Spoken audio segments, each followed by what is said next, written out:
Terungkap siasat gadis muda hilangkan jejak usai habisi istri sah kekasihnya demi rebut suami tetangga.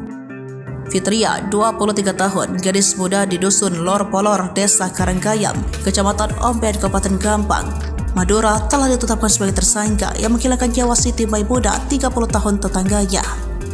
Berdasarkan hasil pemeriksaan tim penyidik Unit Pidana Umum Satreskrim Polres setempat, tersangka nekat menghabisi korban karena asmara. Ternyata tersangka yang masih gadis belum berkeluarga ini memiliki hubungan asmara dengan suami korban berinisial B alias selingkuhannya. Hubungan gelap tersebut sudah berjalan selama 2 tahun tanpa sepengetahuan korban.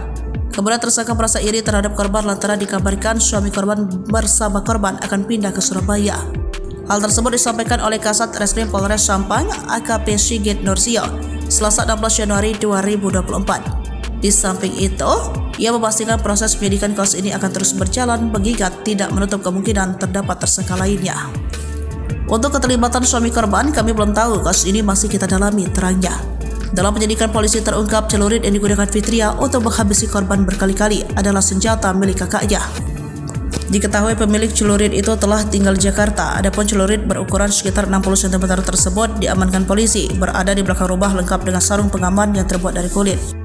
Jadi celurit itu tidak dibuang oleh tersangka tapi dicuci pasca menghabisi korban, kata AKBP Sigit Nursio Dwi Yugo Selasa 16 Januari 2024. Sedangkan sepasang pakaian yang digunakan tersangka saat menghabisi korban dibuang ke semak belukar di belakang rumah dengan maksud menghilangkan jejak.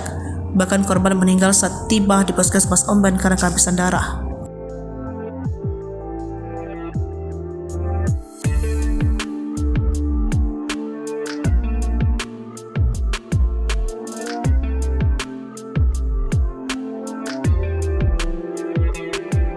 Download Tribun X sekarang, menghadirkan lokal menjadi Indonesia.